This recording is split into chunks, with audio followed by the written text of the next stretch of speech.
नमस्कार दोस्तों, मैं हूं सागर और आप देख रहे हैं शेयर मार्केट लाइव। आज के वीडियो में हम बात करने वाले हैं सेबी के जो नए रूल आए हैं। सर्कुलर आया था 20 जुलाई के दिन, जिसमें मार्जिन से रिलेटेड बातें थी और खासकर 1 अगस्त से जो मार्जिन खत्म हो जाएंगी लगभग सभी चीज़ों में धीरे धीरे करके, उन सारी चीज़ों के ऊपर बात करेंगे। और बात होगी यहाँ पे रिटेल इन्वेस्टर्स की, जो सबसे ज़्यादा इसके सट्टे में फंसने वाला है और जिनको लगभग यहाँ पे ज़्यादा चीज़ें डाउट जो है वो क्लियर नहीं है। मीडिया में भी बात करें या हर जगह बात करें तो लगभग लोग इसके बारे में कंफ्यूज है। जिस तरीके से अब बताया जा रहा है कि बीटीएसटी नहीं हो सकेगा, साथ ही साथ जो T+2 डे वाला कंफ्यूजन है, तो वो सारी चीजें भी अब यहाँ पे आती हुई दिखाई देंगी। तो रिटेल इन्वेस्टर्स का क्या होगा? एज ए रिटेल इन्वेस्टर, अगर मैं रिटेल इन्वेस्टर हूँ, आप रिटेल इन्वेस्टर हैं, तो आप लोग किस तरीके की प्रॉब्लम फेस करेंगे और आपको अब अगस्त सीरीज से क्या चालू करना पड़ेगा, और उन सारी चीजों के ऊपर हम बात करने की कोशिश करेंगे। दोस्तों, आज के दिन मुझे एक मेल आया सुबह सुबह ब्रोकर की तरफ से।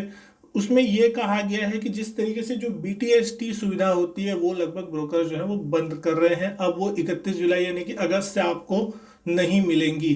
तो अब बीटीएसटी यानी कि मान लीजिए मैं कोई शेयर आज खरीद के गया और कल सुबह मुझे उसको बेचना है, तो ऐसा अब मैं नहीं कर पाऊंगा। मुझे पूरे शेयर खरीदने पड़ेंगे और वो शेयर जो है वो 2 दिन के बाद मेरे अकाउंट में ट्रांसफर करेंगे। तो आप अपने स्क्रीन पर देख सकते हैं कि क्या लिखा है। पहला कंडीशन ये है कि any equity share that you have bought on a particular trading day will not show under your holding until after T+2 days. यानी कि आपने कोई भी शेयर आज के दिन खरीदा तो अगले 2 दिन यानी T+2 डे जो कि वर्किंग डे होंगे, तो उसके बाद आपके अकाउंट में शो होंगे। For example, share bought on 30 July 2020 Thursday will not show under your holding until 4 August 2020 Tuesday. यानी कि अगर आपने कल के दिन कोई शेयर खरीदा है तो वो आपको 4 अगस्त यानी कि मंगलवार के दिन आपके अकाउंट में दिखाई देंगे।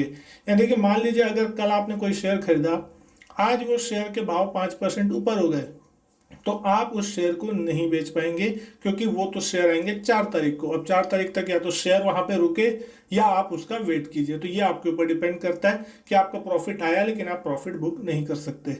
अब साथ ही साथ बात करते हैं जो दूसरा कंडीशन यहाँ बताया गया है कि अगर आप कोई शेयर को जो सेल कर देते हैं, मान लीजिए आपके पास कोई होल्डिंग पड़ी भी है पुरानी वाली और आपने उस होल्डिंग को सेल कर दिया, तो उस कंडीशन में जो सेलिंग करने के बाद आपकी जो लिमिट अवेलेबल हो जाएगी, यानी आपके पास उतने पैसे आ गए, लेकिन आप उस पैसे को यूज नहीं कर सकते दूसरा शेयर खरीदने के लिए तुरंत। जैसे कि यहाँ लिखा गया है, fund from all sale transaction from your holding will not be available to use only on T+2 day. यानी कि अगर आपने कोई शेयर आज सेल किए, तो वो सेल किए हुए शेयर के बाद आपको जो लिमिट अवेलेबल हो जाती थी नॉर्मली हर समय, तो आप उससे कोई दूसरे शेयर खरीद लेते थे, लेकिन अब वो आप लिमिट को भी अवेलेबल नहीं करवा सकते और लिमिट को यूज नहीं कर सकते। यानी कि आपको कोई नया शेयर खरीदना है तो आपको एक्स्ट्रा पे इन करना होगा। वो जो पैसा है वो T+2 डे के बाद ही आपका जो है वो क्लियर होगा आपका वहां पे।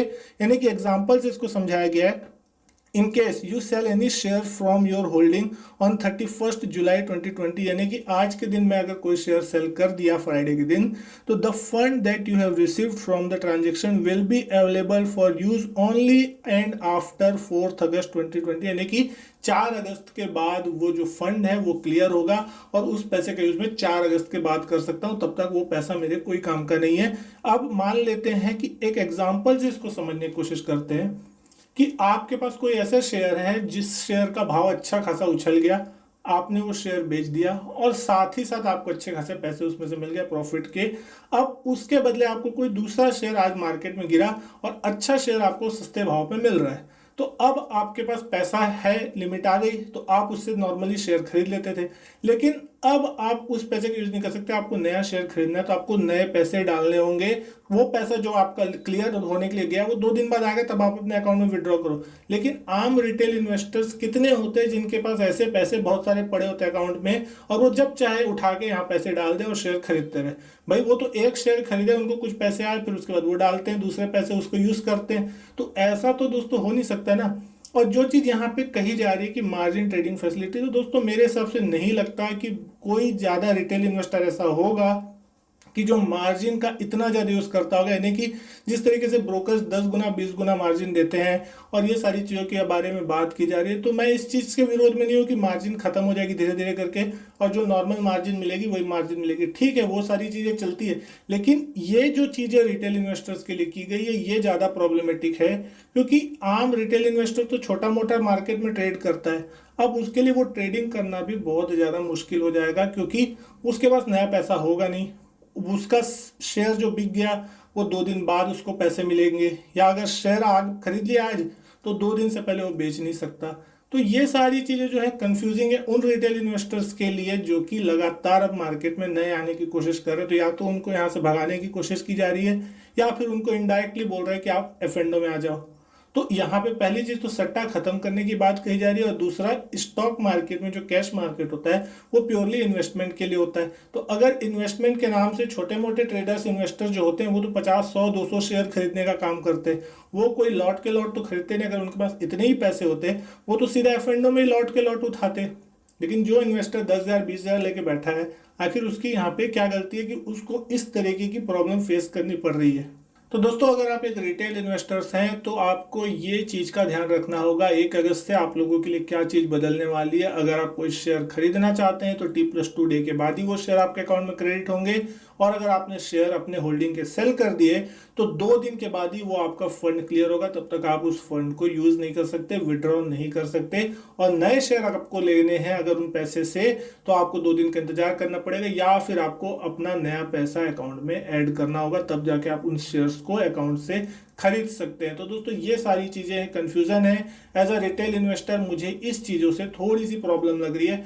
ये थोड़ा कॉम्प्लिकेटेड प्रोसेस है, यहाँ पे सेबी को कुछ देखना चाहिए और इस चीज़ों को रिलीज करना चाहिए। जैसे कि नॉर्मल मार्केट में अभी तक चल भी रहा है, मार्च के महीने में हमने लगभग अपनी ज़िंदगी की सबसे बड़ी क्रैश देखी है और गिरावट हुई है, उसके बावजूद भी यहाँ पे आपको किसी प्रकार की कोई प्रॉब्लम देखने को नहीं मिली थी। तो इस टाइप के सर्कुलर से आम रिटेल इन्वेस्टर जरूर परेशान होता है। यहाँ पे जिस तरीके से कुछ ब्रोकर्स करते हैं प्रॉब्लम वाली चीजें कि क्लाइंट के शेयर को यूज कर लेते हैं, बेच देते हैं, या जो भी तरीके के काम करते हैं, तो वो चीजों पे आप ब्रोकर्स के ऊपर डेफिनेटली थोड़ा आप स्ट्रिक्ट लगा सकते हैं। लेकिन एक रिटेल इन्वेस्टर जिसके पास थोड़े बहुत पैसे हैं उनके साथ ये सारी चीजें करना थोड़ा सही नहीं होगा। तो ये मेरी अपनी पर्सनल राय है, आप अपनी राय समझ सकते हैं कि किस तरीके की आपको लग रही है ये प्रॉब्लम। तो मेरे को दोस्तों इस वीडियो को बनाने का उम्मीद यही था कि अगर आप एक रिटेल इन्वेस्टर और नहीं जान रहे हैं कि 1 अगस्त से आप लोगों के साथ क्या चीज़ें बदलने वाली है, तो आप ये चीज़ों को जान जाए। तो दोस्तों, मैं उम्मीद करता हूँ आपको वीडियो पसंद आई होगी। वीडियो अच्छी लगी हो तो लाइक कीजिएगा, अपने दोस्तों के साथ शेयर कीजिएगा इस वीडियो को, और अगर चैनल को सब्सक्राइब नहीं किया तो चैनल भी सब्सक्राइब जरूर कीजिएगा। इसी तरीके की और भी वीडियो मैं आपके लिए लाता रहूँगा। मैं आपसे मिलता हूँ अपने नेक्स्ट वीडियो में, तब तक के लिए goodbye and thank you.